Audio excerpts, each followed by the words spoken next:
열고 인사를 나누시는데 제가 옆에 앉음으로 성가시지 않죠. 그렇게 하시고 제 곁에 앉아주신 것을 감사하게 여깁니다. 그렇게 인사하십시오.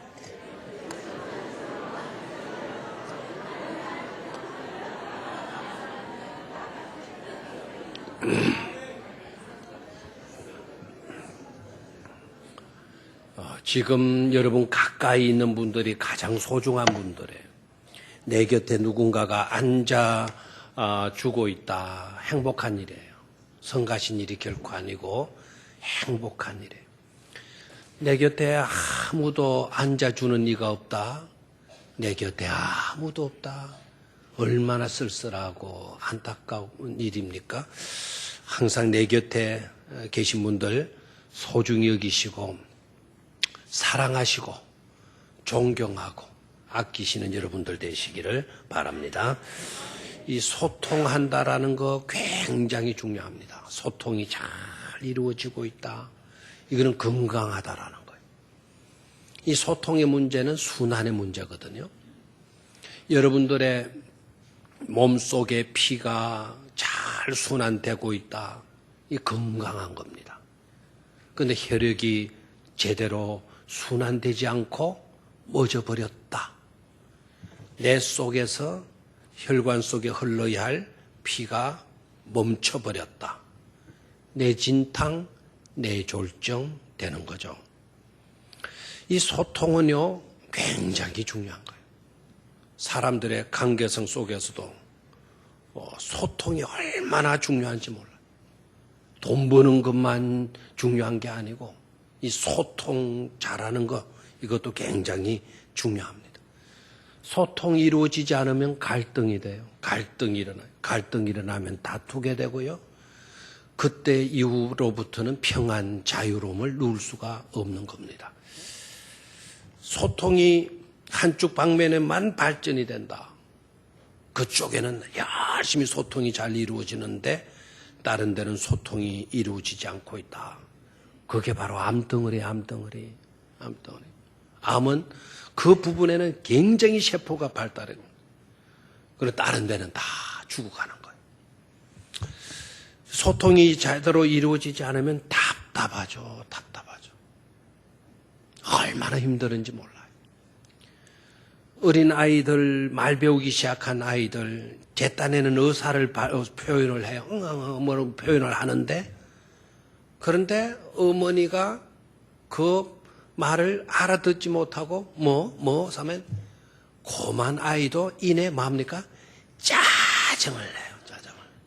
소통을 제대로 못하게 되면 모두가 다 답답하고 참 힘들어지게 되죠. 70이 넘은 노부부가 이혼을 했어요. 결혼 40년이 되었는데 이혼을 했어요. 이혼의 이유가 뭐냐고 했더니 성격이 안 맞는다는 거예요. 성격이. 그래서 이분들은 변호사를 사서 변호사의 도움을 얻어가지고 마지막 이혼 절차를 다 마치고 도장까지 꽝 찍었어요. 이제 끝난 거예요. 모든 게. 그러니까 이 두 노부부가 헤어지는 시점에서 그간에 너무나도 친절하게 자상하게 잘해준 수고한 변호사에게 통닭 한 마리 대접을 한 거예요. 통닭을 시키는 통닭이 왔어요. 통닭이 오자마자 이 할아버지가 잽싸게 통을 그 포장을 벗기더니 통닭을 잡더니 날개 죽지를 하나 푹 찢어가지고는 할머니에게 먹으라고 건네줘요. 옆에 있는 변호사가 깜짝 놀란 거예요. 이거 도장까지 찍었는데. 이 할아버지가 날개죽지 찢어가지고 할머니에 주니까, 아이고, 이거 잘못해가 아이가 이거. 둘이가 다시 좋아질 수도 있는 것 아니겠어? 이렇게 이제 생각을 하는 찰나예요. 그 순간에 할머니가 내밀고 있는 할아버지의 날개죽지를 손으로 탁 치더니, 이렇게 말하는 거예요. 40년간을 당신은 늘 이 모양 이 딱지로 해왔어. 항상 지 멋대로만. 아니 이혼한 이 시간까지 이렇게 한다니까 하면서 하는 말이 한 번도 이 영감택이 미안합니다. 예, 영감택이야 나한테 뭐 좋아하느냐고 한번 물어보기나 했어? 내가 좋아하는 거는 이 날개 쭉지가 아니고 닭다리야, 닭다리. 항상 이 영감은 자기 좋을 대로 한다니까, 자기 좋을 대로. 완전히 이기적인 인간이라고 그냥. 노발대발하면서. 그러면 딱 또 한마디 더 하는 거예요. 변호사님도 지금 봤죠? 딱 기가는 거야, 할머니가. 할아버지가 당황하고, 또 할아버지도 가만히 들어보니, 뭐, 자기가 이렇게 내미는데 그걸 탁 치고 하니까, 화를 내니까, 이 할아버지도 인상이 굳어지기 시작했어. 그러면서 한마디 하는 거예요. 사실, 날개 쭉지는 내가 제일 좋아하는 부위야. 나는 지금껏 내가 가장 좋아하는 거를 꾹 참고 항상 당신에게 먼저 건네준 건데 그것도 모르고 이렇게 할 수가 있어? 이렇게 할 수가 있어? 이 날릴 때까지 당신은 나한테 그렇게 취급을 했다고. 막 할아버지도 할머니도 화가 나 씩씩거리면서 결국 통닭 하나도 먹지 못하고 막 그냥 화를 내면서 둘 다 돌아가 버렸어. 자기 이제 이혼해가지고 살 집들로 다 돌아가. 덕분에 변호사만 통닭 한 마리 통째로. 근데 집으로 돌아간 할아버지. 자, 이제 부인도 할머니도 안 계시는 그 방 홀로 떠나이. 이제 잠을 자려고 하니 뭐 허전한 마음이 들고 그리고 낮에 있었던 일들이 생각이 나는 거예요. 쭉 제가 자기는 좋은 마음으로 마지막으로 내가 좋아하는 거 이렇게 주면서 헤어지려 했는데 또 화를 낸 그 할머니 아내. 근데 사실 가만히 생각해 보니 내가 결혼 40년 동안 지내오면서 한 번도 할머니에게 자신의 아내에게 뭘 좋아하느냐고 물어본 적이 없었구나.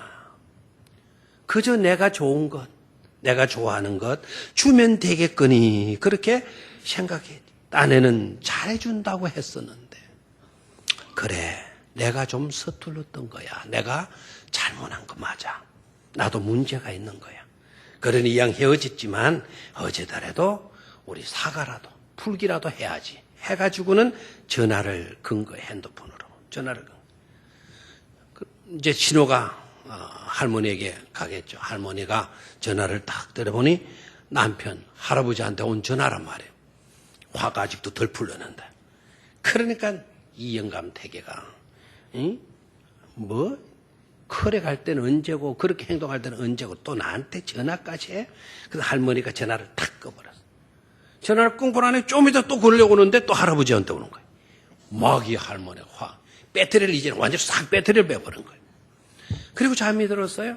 아침 새벽에 잠이 깬 할머니가 천장을 쳐다보니 허전한 생각이 드는 거죠. 그러고 보니 지난 날을 생각해 보니 40년간 자기 남편이 뭘 좋아하는지 그렇게 날개죽지를 좋아하는 줄도 모르고 지금까지 자기가 묻고 싶은 거 묻지 않고 자기에게 내밀어주는 그 남편을 대할 때 뼈루뚱하게 대해준 것이 왠지 모르게 미안하게 느껴졌어요. 어저께 또 전화도 왔지만 받지도 않고 그래서 전화기를 몇 번 가지고 망설이다가 전화라도 한 번이라도 해줘야 되겠다. 그래서 전화를 걸은 거예요. 전화를 걸었더니 이제는 남편이 전화를 안 받아요. 두 번째 또 전화를 걸었더니 두 번째도 전화를 안 받는 거예요. 남편이 화가 나도 이제 단단히 나는 모양이다. 나도 이제 더 이상 이렇게 이런 것 하지 말고 마음을 굳게 먹고 남은 생에 살아가야지. 하고 전화기를 딱 듣는 순간에 전화 핸드폰 벨이 울리는데 번호를 보니까 모르는 사람이에요. 모르는 사람한테서 전화를 해. 아, 여보세요. 그러니까 아무게 맞느냐고. 예, 그렇다. 그러니까 지난밤에 당신의 남편께서 돌아가셨다 하는 내용이었어요. 이거는 건 이혼했지만 남편이 지난밤에 그런 일이 있고 죽었다니까. 달려가 봐야 되지 않겠어요? 달려가 보니까 할아버지는 핸드폰을 손에 꼭 쥔 채 죽어 있는 거예요. 그 핸드폰에는 남편이 마지막으로 할머니 자기 자신에게 보내려고 찍어둔 문자 메시지가 쓰여다가 멈춰 있는 거예요. 미안해, 여보, 당신 사랑하다 딱 그쳐버린 거예요. 너무 안타깝죠? 소통의 부재예요, 소통에. 내가 좋아하는 것, 내 방식으로 이렇게 주면 다 될 줄 알아. 이해는 없었고 섭섭함과 분노만 있었다는 거 아닙니까? 우리가 살아가면서 화나는 일, 분노하는 일 전혀 없을 수는 없을 거예요. 그래서 성경에서는 절대로 화를 내지 말아라. 절대로 분노해서는 안 된다. 이렇게 말씀하시지는 않았어요. 성경에 이렇게 말씀되죠.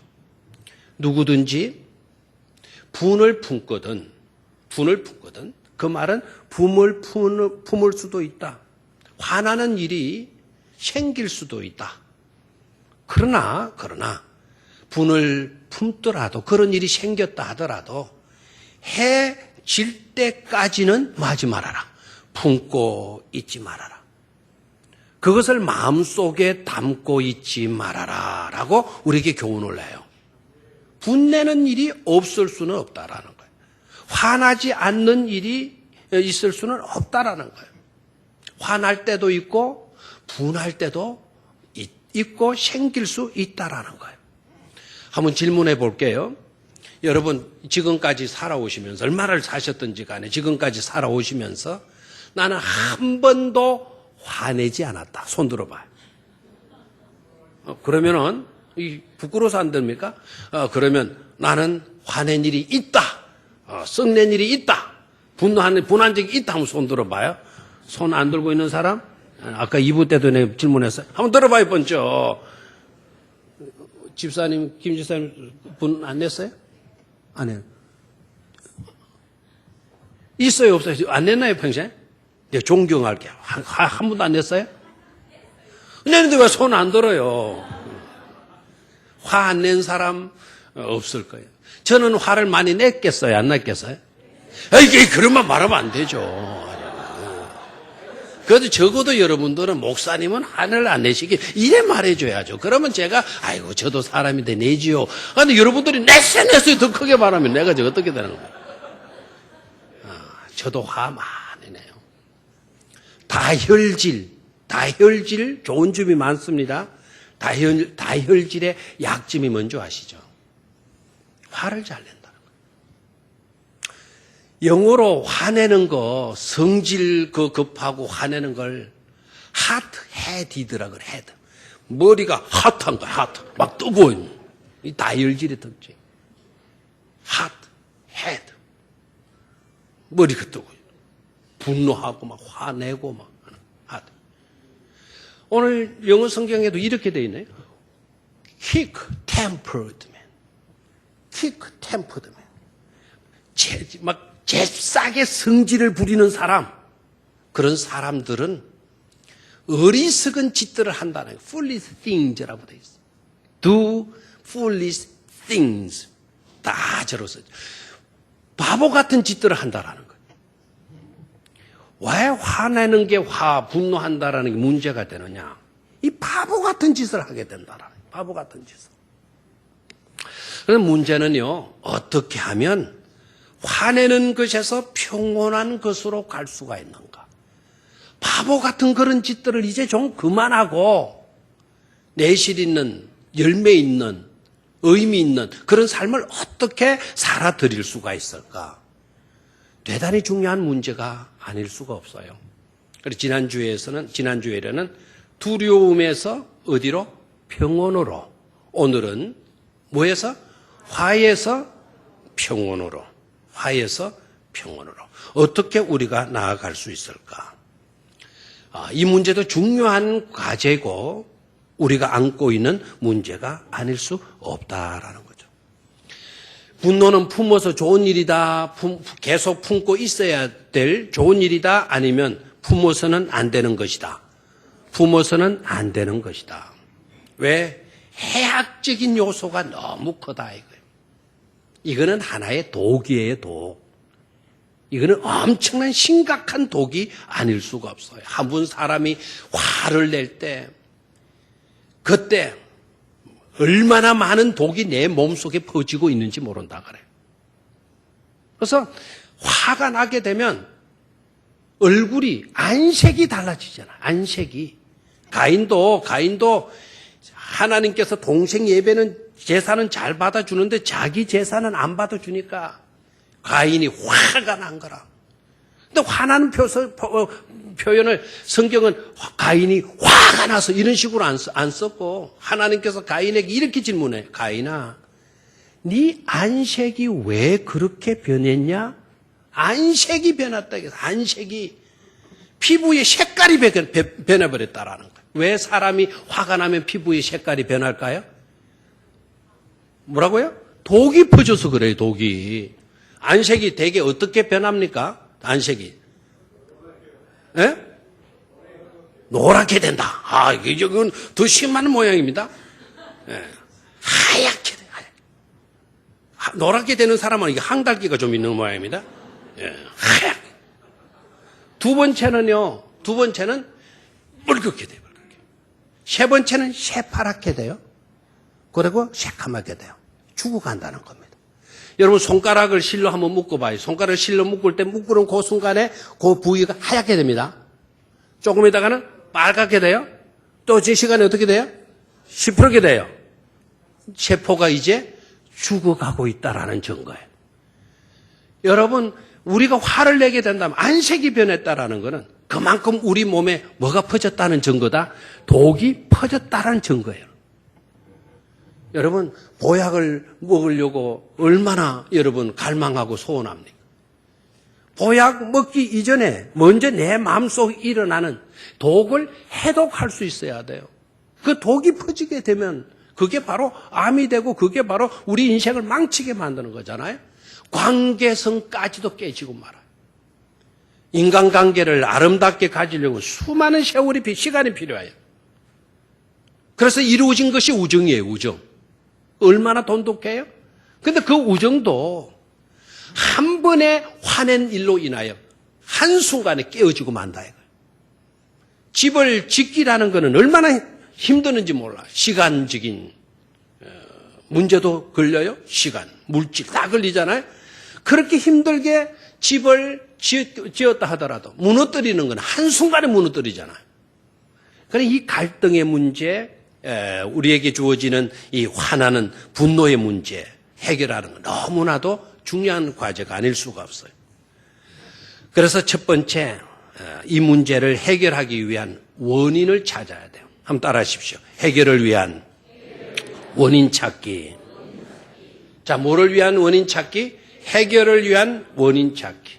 그럼 분내는 일들, 화나는 일들이 있으면 반드시 뭐 해야 한다? 해결해야 돼. 해결하기 위해서는 뭐를 찾아야 돼요? 원인을 찾아가야 된다라는 거죠. 먼저 우리가 문제에 대한 인식부터 제대로 해야 돼요. 분명한 문제에 대한 인식을 가지고 있어야 돼요. 어떤 것이냐? 문제는 절망하거나 비방하거나 누구를 탓하고 있는 것이 아니다. 그러면 뭐냐? 문제는 항상 하나님의 은혜 가운데서 인내하고 극복하라고 해결하라고 있는 것이 뭐다? 문제다라고 하는 것을 먼저 인식하고 있어야 돼. 먼저 그것을 깔고 있어야 돼. 전제하고 있어야 돼. 다시 한번 문제는 절망하거나 비방하거나 탓하라고 있는 것이 아니라 말하고 있는 것이다. 해결하라고 있는 것이다. 라는 거예요. 다시 한번 가면 소리가 좀 크게 나왔으면 좋겠어요. 문제는 절망하거나 비방하거나 탓하거나 하라고 있는 것이 아니라 극복하고 해결하라고 우리에게 있는 것이다. 라는 거예요. 문제는 반드시 뭐 해야 될 요소이다? 해결되어야 할 요소이다. 라는 거예요. 문제 앞에 거꾸로 지는 자들이 되지 말고, 문제 앞에 비방하거나 남 탓으로 돌리려고 책임 전가하려고 그런 짓들 하지 말고, 우리에게 주어지는 문제는 뭐 하라고 있는 것이다, 풀으라고 있는 것이다 라는 것을 전제하고 있어야 된다 이 말입니다. 그 인식부터 갖고 있어야 돼요. 문제가 딱 생기면 이거는 우리가 뭐 해야 할 문제다, 풀어가야 할 문제이구나, 그렇게 인식하고 들어가라 이 말입니다. 자, 그러면 왜 우리가 화를 내게 되는지 그 원인을 찾아봐야 되겠죠. 첫 번째, 그 원인, 기준점을 나로 잡았기 때문이다. 기준점을 누구로 잡았다? 나로 잡았다. 나는 옳고 너희들은 틀렸다. 옳은 내 이야기를 왜 안 들어주느냐? 내가 왜 하라는 대로 하지 않고 있느냐? 바로 그런 데서 화가 나오게 되는 거죠. 자기 생각대로 되지 않으면 않았다고 화를 내는 거예요. 여러분, 종종 여러분 화낸 경험들이 다 있다 그랬는데, 화낸 경험들이 그때를 생각해 봐요. 왜 그때 화를 냈을까요? 집에 들어가는데 집은 깨끗하고 정돈이 좀 잘 되어져 있어야 되고, 애들한테도 어지르지 말고 정돈 잘해라, 잘해놓아라, 맞는 이야기잖아요. 그렇게 이제 했는데 집에 딱 들어가서 보니까 어지러워져 있어. 뭐가 생겨요? 화가 생겨 안 생겨요? 집구석이 이게 뭐냐 이거예요. 이게 쓰레기통이냐 뭐냐 막 화가 나잖아요. 나중에 가서 들어보면 옆집에 그냥 3살밖에 아이가 놀러 와가지고는 그 아이가 막 어지러 놓은 건데 막 퇴근해서 보니까 어지럽혀진 그 현장만 본 거예요. 자, 그때 여러분 생각하는 거예요. 어지러워져 있구나. 집구석이 이렇게 어지러워져 있는 거는 말하고 있는 거다? 지금부터 정돈하라고 있는 것이로구나 생각하고 하나씩 뭐 해나가면 돼요? 정돈하면 되는 거예요. 근데 문제를 풀어가려고 하지 않고, 왜 집안은 깨끗해야 되는데 그게 맞지 않냐? 집안이 쓰레기통 같아서 되겠냐? 집안은 잘 정돈돼야지. 집구석에 있으면서 뭐 했냐? 잘 정돈해 놓지. 그게 맞는 이야기예요. 그럼 자기는 맞다. 그게 맞다고 생각하는 거예요. 그래서 큰 소리를 내는 거예요. 여러분, 오늘 화라고 하는 단어 한자로 주보에 딱 새겨놨잖아요. 그 화자가 어떤 자입니까? 입구자 밑에 뭘 한 겁니까? 큰 대자 놓은 거예요. 입으로 큰 소리를 지르는 거, 그게 화내는 거예요. 그렇죠? 내가 알고 있는 대로 되지 않았다. 기준점을 나로 잡고 있을 때 화를 내는 거예요. 두 번째, 인정받고 싶은 거예요. 내가 인정받고 싶고 한데 나를 인정해 주지 않고 있다.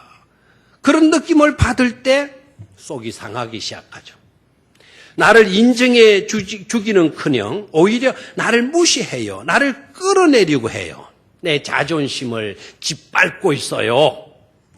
그럴 때 우리는 뭐 하게 되죠? 화나게 되는 거예요.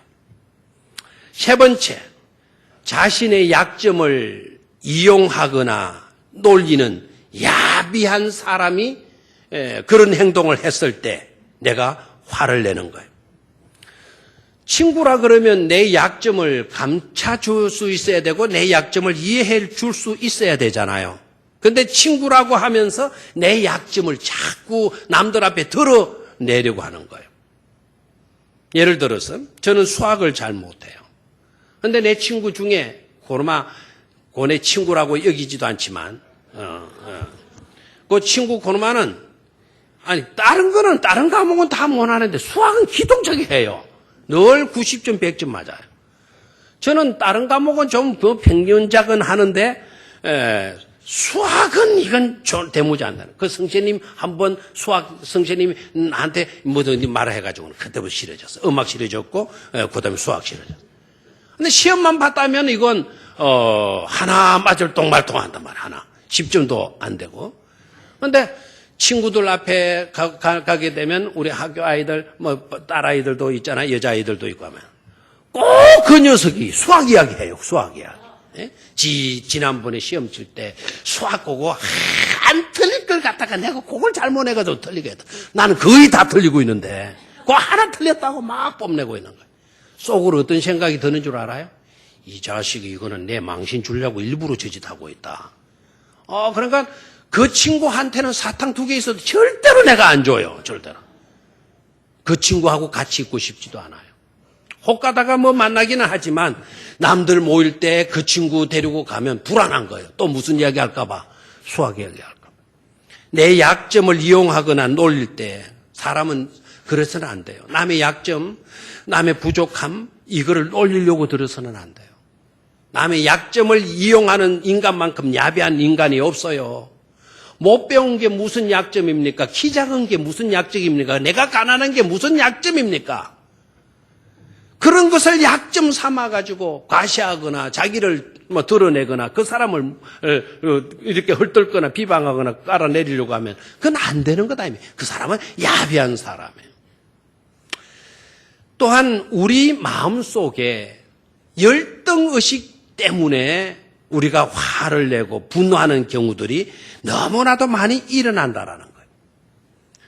나는 날이면 날마다 라면을 먹어야 될 형편에 있어요. 나는 라면을 먹어요. 그런데 우리 옆집에 이사 온 사람은 날이면 날마다 불고기 구워 먹고 있는 거예요. 그러니까 나는 그 부잣집 앞을 지나가기가 싫어. 내가 그 집 자기네들 지을 때 돈 1,000원 보태준 것도 없고 그 사람들 불고기 구워 먹을 때 내가 돈 10,000원 갖다 준 적도 없어. 자기네들이 이래가지고 그 집 짓고 자기네들이 물고기 사서 먹는 건데 내가 라면을 먹어야 하는 입장에 있다라고 하는 이 열등감 때문에 그 부잣집이 싫어지는 거예요. 욕하고 비방하게 되는 이 컴플렉스, 열등의식 때문에 그래요. 이런 것이 내 마음속에 자리 잡기 때문에 우리가 뭐 하게 된다? 분노하는 마음을 갖게 된다라는 거예요. 아까도 말씀을 드렸지만 이러한 분노와 이러한 화내는 문제는 간직해야 될 문제, 없애야 될 문제, 없애야 문제. 혹시 그런 생각이 들었다 하더라도 밤에까지 품고 있어야 될 문제, 지워버려야 될 문제, 지워버려야 될 문제라는 사실이에요. 그런 느낌이 들 수는 있을 거예요. 그러나 떨쳐버려야 돼요. 떨쳐버리지 않으면 내 자신부터가 손해이고요. 나 때문에 그 옆에 있는 사람도 불행해질 수밖에 없는 것입니다. 자, 그러면 어떻게 해야 되느냐? 해결을 위한 안경 바로 쓰기를 해야 돼. 한번 따라하시죠. 해결을 위한 안경 바로 쓰기. 안경을 바로 써야 돼요. 안경을. 제 눈에 맞는 안경을 써야 돼요. 제 눈에 맞지 않는 안경을 쓰면 쓰지 않은 것보다 더 못하게 돼요. 눈이 나빠서 잘 안 보여서 안경을 쓰기는 썼는데 아니 돋보기를 써야 되는데 작게 보이는 졸보기 안경을 썼어. 더 안 보이는 거죠. 더 안 보이는 거예요. 이상적인 바른 맞는 안경을 쓸 수 있어야 된다. 그 안경이라는 게 바로 뭐냐. 내가 벗어야 할 안경, 써야 할 안경이 뭐냐. 아까 벗어야 할 안경은 아까 진단 속에서도 나타났어요. 열등감, 비교의식. 나만 옳다라고 하는 생각들, 내 뜻대로 안 되었다라고 하는 그와 같은 주장들, 이러한 주장들, 이것은 내가 써야 할 안경이 아니에요. 그걸 고집하고 붙들고 써야만 된다라고 하는 그런 것이 아니에요. 그런 것은 벗어버려야 될 요소예요. 그러면 우리에게 맞는 안경은 뭐냐? 꼭 우리가 분해서 평온으로 가기 위해서 쓰지 않으면 안 되는 맞는 안경은 뭐냐? 하나님의 시각과 하나님의 관점으로 보는 안경이라 하는 사실이에요. 하나님의 시각, 하나님의 관점으로 볼 수 있는 그런 안경을 우리가 뭐 해야 된다? 써야 된다라는 거죠. 하나님의 안경은 어떤 안경입니까? 한마디로요, 하나님의 안경은 그 안경으로 보시면 하나님께서 항상 이렇게 막 감탄하셔요. 참 좋구나 하는 것으로 감탄하셔요. 아멘입니까? 하나님께서 천지를 창조하시고 매일마다 창조하시고 매일마다 하나님께서 바라보시고는 하시는 말씀이 내가 보기에 너무 마구나 좋구나. 아멘입니까? 그러니까 모든 것을 좋게 보는 그런 시각이 누구의 시각이다? 하나님의 시각이다라는 거죠. 창조 때만 아닙니다. 세상이 온통 흑암에 빠졌어요. 말라기는 암흑 시기 전에 바로 쓰여진 성경의 마지막 암흑 시기가 되기 전에 말라기가 주어졌고요. 그리고 세례 요한이 마지막 그 암흑기를 이제 종식하고 선지자의 세계 아침에 여명이 밝아오는 것을 알려준 선지자예요. 예수님께서 이 땅에 오셨어요. 암흑기를 거친 세상에 하나님께서 예수님을 이 땅에 보내시면서 하신 말씀이 뭔지 아시죠? 하나님이 세상을 이토록 사랑하사 독생자를 주셨으니 이는 저를 믿는 자마다 멸망치 않고 영생을 얻게 하려 하심이니라라고 말씀하시잖아요. 하나님은 이 세상을 사랑하신다 그랬어요. 사랑하신다. 하나님의 안목은 사랑이에요. 사랑. 우리가 써야 할 안경이 어떤 안경이냐? 모든 것을 보면 이거는 안 되고 저것은 안 되고 이건 틀려먹었고 저것은 망할 것이고 뭐 저런 식으로는 보면 안 된다. 항상 좋은 쪽으로 긍정으로 선한 쪽으로 바라보고 해석할 수 있어야 된다 이거예요. 그렇게 되면 감사가 나오는 거예요. 안 좋게 보게 되면 화가 치밀고 분이 막 생길 수밖에 없죠. 심리학자이고 정신과 의사였던 폴 뚜르니에라고 하는 유명한 분이 계세요. 이분이요, 이런 이야기를 해요. 세상의 모든 것들은 중립적인 것이다. 다만 중요한 것은 내가 어떻게 그것에 반응하는가에 따라서 선이 될 수도 있고 악이 될 수도 있다라는 거죠. 모든 것들은 다 뭐 하는 거예요? 중립적인 것이에요. 이것은 아직까지는 좋은 것도 아니고 나쁜 것도 아니라는 거예요. 문제는 내가 이것을 어떤 자세로 어떻게 반응하느냐에 따라서 좋은 것이 될 수도 있고 나쁜 것이 될 수도 있다 이 말입니다. 지나가는 사람을 만났어요. 이 사람이 좋은 사람인지 나쁜 사람인지 우리는 알 수 없어요. 아직은 몰라요. 그러나 내가 이 사람한테 어떻게 반응하느냐에 따라서 이 사람이 좋은 사람일 수도 있고 뭐한 사람일 수도 있다. 나쁜 사람일 수도 있다.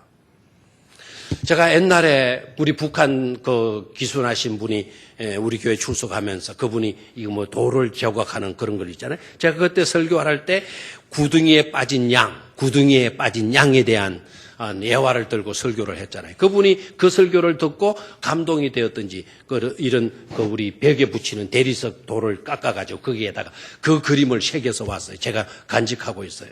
오늘 가지고 나오려는데 4층까지 올라가기가 귀찮아가지고 안 가지고 내려왔어요. 구덩이에 아주 늙은 양이 빠졌어요. 주인이 딱 지나가다 보니 자기가 키우던 늙은 양 이제 뭐 더 이상 기대할 것도 없는 그 늙은 양이 빠져 있어. 안 됐긴 하지만 내가 저거를 끄집어낼 가치성은 없다 생각하고 그대로 그냥 흙으로 묻어주려고 삽을 가지고 흙을 떠넣는 거예요. 근데 그 양이 그냥 늙고 한 그 양이 그 농장 주인이 되는 사람이 와서 흙을 덮으면 그 안에 이제 죽을 수밖에 없잖아요. 그런데 이 양은 생각하기를 내가 평생을 주인을 위해서 젖을 짜주고 털을 깎여주고 이렇게 했는데 주인이 난 늙었다고 내가 늙었다고 내가 이렇게 또 구덩이에 빠졌다고 나를 이대로 묻어버리고 마나 저런 게 인간이야? 저런 게 내가 이때까지 이래왔던 주인 맞는 거야? 막 이런 불만을 가질 수도 있잖아요. 그런데 이 늙은 양은 그런 마음은 추워도 가지지 않고 봐. 내가 이렇게 늙고 이제 아무것도 쓸모없는 그런 형편에 있었는데도 불구하고 우리 주인이 그래도 나를 아낀 나머지 그 구덩이에서 나오라고 뭐를 넣어주고 있다? 흙을 떠넣어주고 있다. 그래서 자기 덩어리에 한 삽의 흙이 툭 떨어지면 툴툴 털고 주인님 고맙습니다 하고 또 흙이나 툴툴 털고 그거 딛고 올라서고 또 받으면 툴툴 털고 뒤로 툴툴 털고 뒤로 툴툴 털고 어디까지 올라왔어요? 구덩이 바깥까지 나온 거예요. 주인이 미안한 거예요. 묻어주려고 한 건데 그렇게 툴툴 털고 일어나 주인을 바라보면서 고맙다고 매매 하고 있으니 주인이 그 늙은 양을 끌어안고 한없이 울었다는 거 아닙니까? 숨이 다 떨어질 때까지 같이 살았다는 거 아닙니까? 예? 여러분 보십시오. 구덩이에 빠졌어요. 이거는 선이 될 수도 있고 악이 될 수도 있어요. 그런데 이 양은, 늙은 양은 주인이 나를 죽일 리는 없어. 주인은 나를 이렇게 버리지는 않을 거야. 나를 살리려고. 아무것도 안 해. 형편은 나를 살리려고 흙을 이 시간에도 떠넣어주고 있어. 주인도 늙으셔서 주인도 힘이 없는데 저렇게 땀 흘려가면서 흙을 넣어주는 이유가 뭘까? 나 같은 거 살리려고 그러시는 것 아니야. 여러분에게 주어지는 현실적인 상황, 여러분 그 현실적인 그 상황의 문제가 아니라 그 현실적인 문제를 내가 어떻게 반응하며 대하고 있느냐, 그게 문제라 이 말이에요. 그러기 위해서는 지금까지 우리가 육에 살아왔던 안경 벗어버리고 하나님의 안경으로 갈아쓸 수 있기를 주의 이름으로 축원합니다. 마지막 세 번째로 해결을 위한 중심 바로잡기. 한번 따라하시죠. 해결을 위한 중심 바로잡기. 어떤 문제가 있다 하더라도 흔들리지 마라. 갈팡질팡하는 그런 자가 되지 마라. 중심을 그럴수록 더 바르게 잡아라. 바로 잡아라 하는 거예요. 세월호가 뒤집어졌어요. 너무 안타깝잖아요. 저 세월호가 왜 뒤집어졌나요? 중심을 바로 못 잡아. 중심을 바로 잡도록 양옆에 물까지도 채우고 해야 되는데 인간은 그 물 채워놓으면 기름값 많이 드니까 운항비 많이 드니까 그 물을 다 빼버렸다 그러잖아. 그러니까 위에 짐은 무겁고 밑에 중심을 잡아줄 수 있는 것들은 없고 하니까 뒤집어질 수밖에 없는 거죠. 여러분, 그런 세월호만 뒤집어지는 게 아니에요. 우리의 삶에도 중심을 바로 잡지 못하면 어떤 일이 일어나게 돼요. 이내 무너지고 말 것임을 깨달아야 돼요. 중심을 바로 잡아요. 우리가 중심을 바로 잡는다는 말은 본 정신을 잃지 않는 거예요. 다시 한번, 뭐를 잃지 않는 거다? 본 정신과 본 마음을 잃지 않는 거다 이 말이에요. 화를 냈어요. 아이를 보고 화를 냈어요. 화내는 그 순간에는 그 아이가 미운 것처럼 여겨졌어요. 그래서 화를 냈어요. 때로는 손으로 채찍으로 때렸어요. 그러나 화를 왜 냈어요? 왜 채찍으로 그 아이를 때린 거예요? 그 때리는 어머니의 본 마음이 뭘까요? 그 아이를 사랑하는 거예요. 그 아이가 잘못되어질까 봐 그것이 싫은 거예요. 내 아이를 착하게 키우고 자라게 하고 싶은 마음 아닙니까? 근데 분을 붙들지 마세요. 그 분이 막 정당한 것처럼 생각하지 마세요. 채찍을 맞는 사람도 그 분만 보지 마세요. 어머니의 본심이 뭘까? 우리가 예수님을 믿어가면서도 어려운 일을 당해요. 어려울 때 하나님이 나를 미워하시나 나를 버리셨나 생각하지 마세요. 어려운 일을 당하는 그 순간에 하나님의 본심이 뭘까를 생각하셔야 돼요. 하나님은 우리를 절대로 버리거나 포기하거나 하시는 하나님이 아니신 줄로 믿습니까? 절대로 포기하지 아니하셔요. 여러분, 나사로의 장례가 있었어요. 나사로가 무덤에 묻혔었어요. 그 광경 생각해봐요. 동생들 마르다 마리아 있었지만 주님께서 다시 무덤에 가시려고 하니까 아이고 우리 오라비가 죽은 지 나흘째가 됐다. 그 돌문을 옮겨놓으라 그러니 사람들이 이미 썩어서 냄새까지 난다. 다 끝나버렸다. 그러잖아요. 그 자리에서 마지막까지 나사로를 향하여 희망을 버리지 않고 있는 분이 누구셨어요? 동생이었나요? 친구들이었나요? 제자들이었나요? 아니에요. 동생도 그 자리에서는 희망을 갖지를 못했어요. 끝까지 포기하지 아니하고 희망을 가지시고 계시는 분이 누구이셨습니까? 예수님이셔서요. 예수님. 우리를 향한 하나님, 절대로 저와 여러분들을 포기하시지 않습니다. 독생자까지 주셨는데 그게 하나님의 본심인데 조금 어렵게 했다고 하나님이 날 버려요? 조금 힘들어졌다고 여러분 하나님 팽개칩니까? 조금 잘 되었다고 하나님 떠납니까? 절대로 그러지 마세요. 본심을 바로 잡을 수 있게 되기를 축원합니다. 중심 잡기를 잘할 수 있게 되기를 축원합니다. 중심을 잘 잡게 되면 거기에서 향기가 나는 거예요. 야, 믿는 사람들 달라. 역시 믿는 사람들 보니 우리들과는 한 단계 수준 있는 자들이 맞아. 우리 같으면 뒤집어졌을 건데 저들 봐. 참고 오히려 감싸주고 수용해주고 하잖냐? 정말 예수 믿는 사람 달라. 이렇게 나오는 거예요. 왜 그래요? 하나님의 본심을 알기 때문에 그래요. 믿는 자들이. 아멘입니까? 군대 갔다 오신 분들 저를 봐요.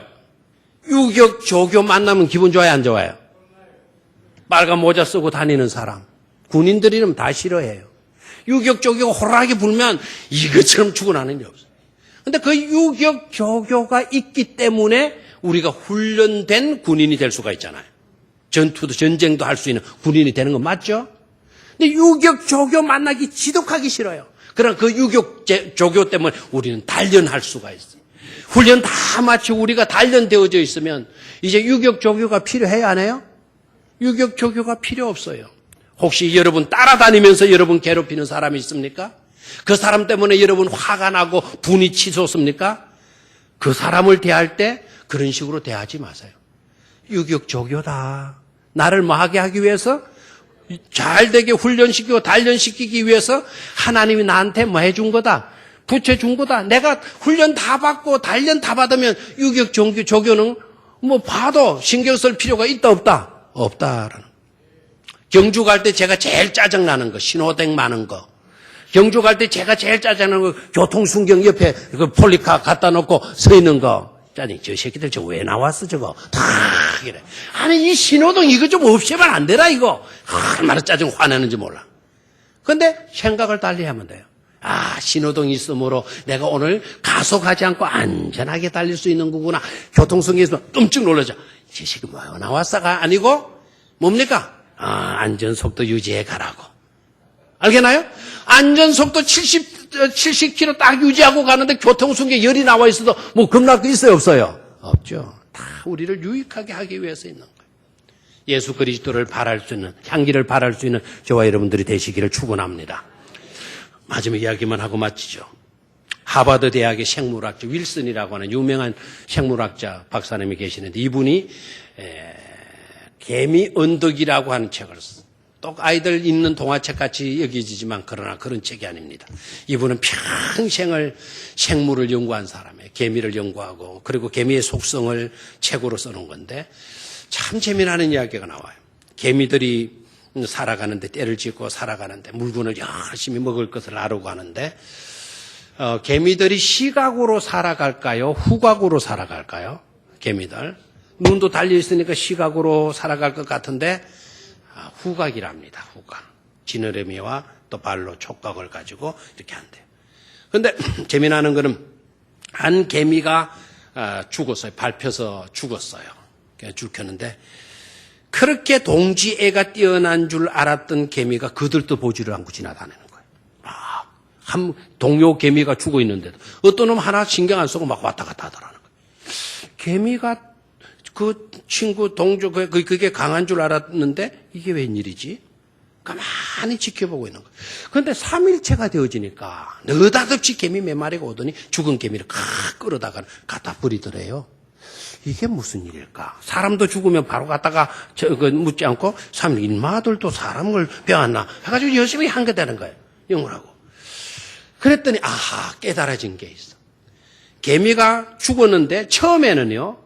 이게 죽었는지 살았는지 냄새가 없으니까 구분하지 못하다가 3일 뒤에 그 개미, 죽은 개미가 썩잖아요. 썩으면서 썩는 냄새를 보고 개미들이, 내 친구가 뭐 했다? 죽었구나. 치워야 되겠네. 그래서 물어다 치운다라는 거예요. 죽을 때 개미에게서 나오는 냄새, 그게 올레산이라고 그래. 올레산, 원래 올레산은 그게, 잘 붙이셔야 돼. 올레산인데, 개미가 죽을 때 나오는 냄새래요. 근데 이 윌슨 박사가 그 개미가 죽은 데서 올레산 그거를 붓으로 이렇게 발라가지고는 살아있는 개미에게 갖다 발라준 거예요. 그랬더니 다른 개미들 살아있는 놈이 그 살아있는 개미에다 막 덤비더라고 물어가지고는 결국 갖다가 끌어다 갖다 버리더래요. 그러니까 살았느냐 죽었느냐가 문제가 아니라 살았어도 무슨 산 풍기면 올레산 풍기면 이 개미들이 끌어다 갖다 버린다라는 거예요. 저와 여러분들은 살았습니까? 죽었습니까? 살아있으나 행여나 죽은 자는 아닙니까? 화낼 거 다 내고 세상 사람들 같이 똑같이 살아. 육을 가지는 육의 냄새만 자꾸 풍기고 있는 살았으나 정작은 죽은 자가 아닐까요? 저와 여러분들은 이제부터는 화나는 일이 있어라도 평온함을 잃지 않는 것으로 예수의 향기를 발할 수 있는 그런 성도가 되셔야 될 줄로 믿습니다. 화난 일에서 벗어나서 평온의 세계로 나아가는 축복된 백륜교 성도님들이 다 되시기를 주의 이름으로 축원합니다.